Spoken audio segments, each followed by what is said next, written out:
Bismillahirrahmanirrahim. Assalamualaikum warahmatullahi wabarakatuh.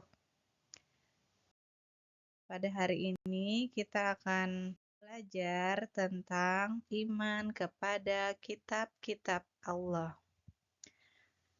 Sebelum kita membahas tentang pengertian iman, maka kita terlebih dahulu harus mengetahui apa itu yang dimaksud dengan kitab. Kitab itu berasal dari bahasa Arab yang artinya buku, tetapi dalam bahasa Arabnya dikenal dengan kataba yaktubu kitaban yang artinya menulis. Dalam bahasa Arab juga dimaknai dengan buku, berarti al-fardu yang artinya kewajiban. Menurut istilah, kitab adalah kumpulan wahyu Allah Subhanahu wa taala yang diturunkan kepada Rasul-Nya, yang ditulis dalam lembaran-lembaran dan dijilid menjadi bentuk buku. Adapun beriman kepada kitab-kitab Allah Subhanahu wa taala adalah mempercayai dan meyakini sepenuh hati bahwa Allah Subhanahu wa taala telah menurunkan kitab-kitabnya kepada para rasulnya dari Lauhul Mahfuz dan yakin bahwa segala isi yang terkandung di dalamnya adalah benar. Adapun cara-cara mengimani kitab Allah Subhanahu wa taala adalah sebagai berikut. Yang pertama, percaya bahwa seluruh kitab yang diturunkan kepada Rasul itu merupakan wahyu dari Allah Subhanahu wa taala.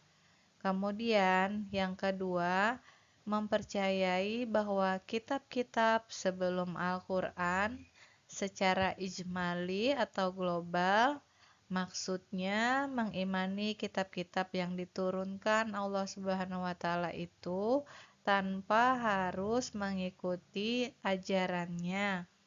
Kemudian yang ketiga, percaya terhadap Al-Quran secara tafsili atau rinci, maksudnya mengimani secara rinci sampai seluruh isinya dan mengikuti ajaran yang ada di dalamnya.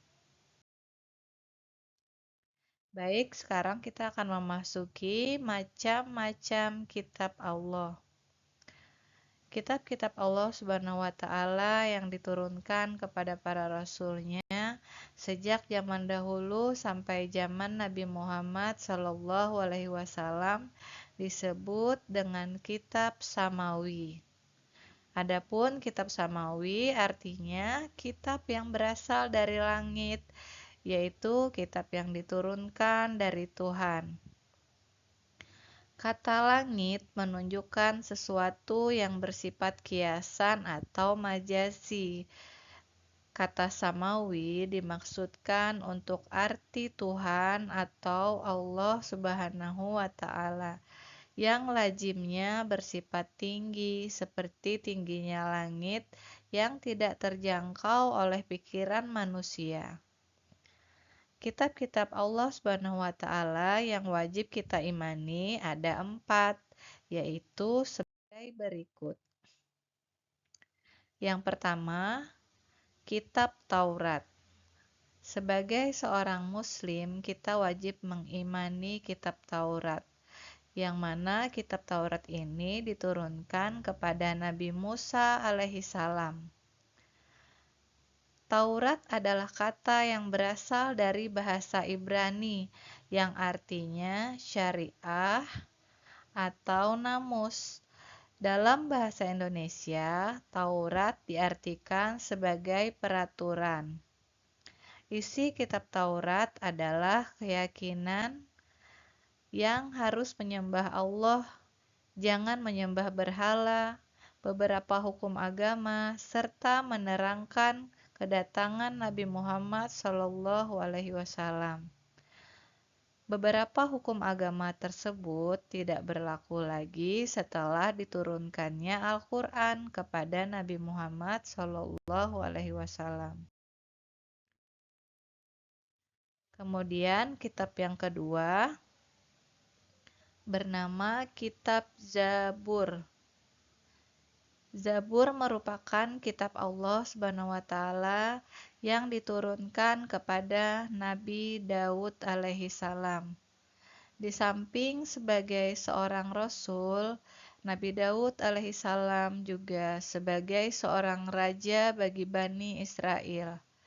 Pada saat itu, Bani Israel mencapai puncak kejayaannya. Nabi Daud alaihissalam mengajak Bani Israel agar menyembah Tuhan yang Maha Esa dan yang mana isi kitab Zabur merupakan petunjuk atau wahyu dari Allah Subhanahu wa taala dan kita wajib mengimaninya. Adapun isi dari kitab Zabur ialah berisi tentang syair atau nyanyian pujian seorang hamba kepada Tuhannya.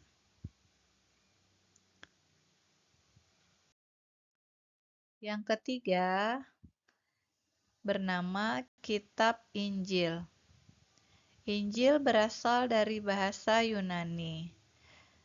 Dalam bahasa Arab, Injil berarti Al-Bisyarah, yang artinya kabar gembira. Kitab Injil diturunkan kepada Nabi Isa alaihissalam, atau yang disebut juga dengan Isa Al-Masih putra Maryam. Setiap orang Islam wajib mengimani kitab suci ini, sebagaimana kewajiban mengimani kitab suci Taurat, Zabur, dan Al-Quran.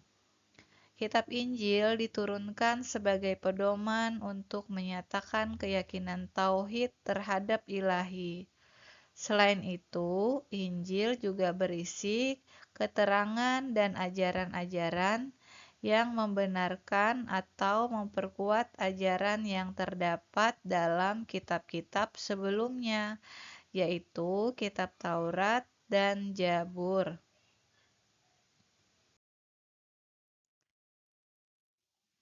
Kitab yang keempat yaitu kitab yang terakhir, yang bernama Kitab Al-Quran.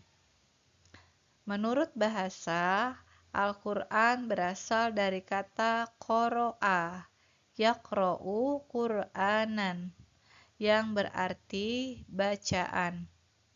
Al-Quran adalah kitab suci terakhir yang diturunkan kepada Nabi Muhammad SAW. Al-Quran tidak akan dapat diubah oleh siapapun. Al-Quran ini diturunkan kepada Nabi Muhammad SAW melalui malaikat Jibril secara bertahap atau secara mutawatir dalam kurun waktu 22 tahun, 2 bulan, dan 22 hari. Al-Quran terdiri atas 30 juz, 144 surah, 6.236 ayat, 74.437 kalimat, dan 345 huruf. Peristiwa turunnya Al-Quran disebut juga dengan Nuzulul Quran. Wahyu pertama diturunkan yaitu pada tanggal 17 Ramadan, tahun pertama kerasulan Nabi Muhammad SAW, yaitu di Gua Hira. Ketika Nabi Muhammad SAW sedang berhalwat, ayat terakhir turun pada tanggal 9 Zulhijjah pada tahun ke-10 Hijriah di Padang Arafah ketika Nabi Muhammad SAW sedang menunaikan haji wada. Berikut kandungan-kandungan dari kitab Allah. Yang pertama, Kandungan dari Kitab Taurat. Kandungan Kitab Taurat dikenal juga dengan sebutan 10 hukum, yaitu sebagai berikut. Yang pertama, perintah untuk mengesahkan Allah Subhanahu wa taala. Yang kedua, larangan membuat patung, berhala dan menyembahnya. Yang ketiga, larangan menyebut nama Allah dengan sia-sia. Yang keempat, supaya mensucikan hari Sabtu. 5. Menghormati ayah dan ibu atau orang tua. 6. Larangan membunuh sesama manusia. 7. Larangan berbuat zina. 8. Larangan mencuri. 9. Larangan menjadi saksi palsu. Terakhir yang ke-10, larangan mengambil hak orang lain. Kemudian yang kedua, Kitab Zabur yang diturunkan kepada Nabi Daud alaihi salam pada 10 sebelum Masehi untuk disampaikan dan dijadikan pedoman hidup bagi umatnya. Kita bisa melihat dari Quran Surah Al-Isra, Surah ke-17 ayat ke-55. Zabur diturunkan menggunakan bahasa Kipti.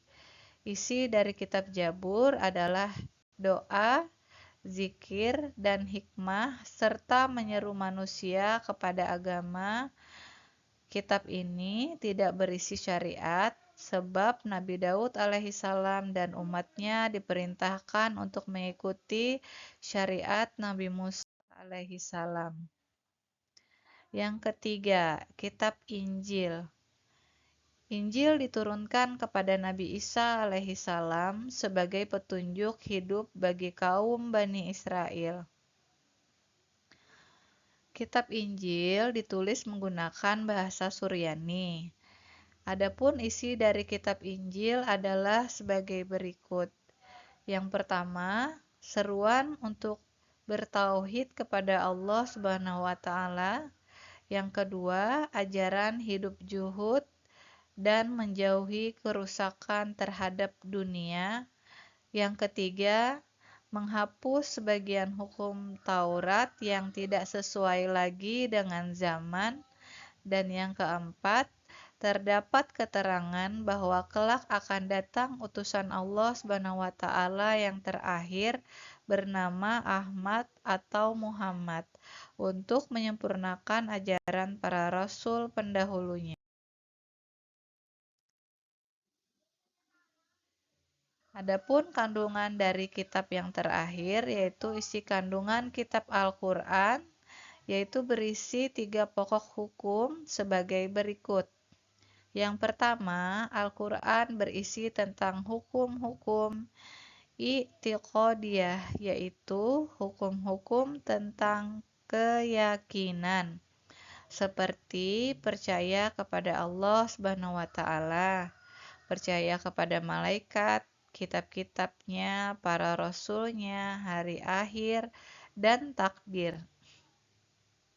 Yang kedua, hukum khuluqiyah, yaitu hukum-hukum yang berkenaan dengan akhlak, kewajiban para mukallaf untuk menghiasi diri dengan agama, akhlak mulia, dan menghindari segala perbuatan tercela. Yang ketiga, hukum-hukum amaliyah, yaitu hukum-hukum yang berkaitan dengan segala perkataan, perbuatan, dan tindakan manusia. Jadi, wujud kecintaan kita terhadap Al-Quran dapat kita lakukan dengan tindakan nyata sebagai berikut. Di antaranya, yang pertama, membaca Al-Quran dengan sepenuh hati, sehingga kita dapat mengetahui artinya serta dapat mengamalkan ajarannya. Yang kedua, menyimpan Al-Quran di tempat yang terhormat dan mengetahui adab membawa Al-Quran. Yang ketiga, mengajarkan Al-Quran kepada siapa saja, termasuk menegakkan ajaran Allah Subhanahu wa Ta'ala dan mengagungkan kebesaran Allah Subhanahu wa Ta'ala. Berikut video lantunan Al-Quran yang dapat kita simak. Silahkan ditonton.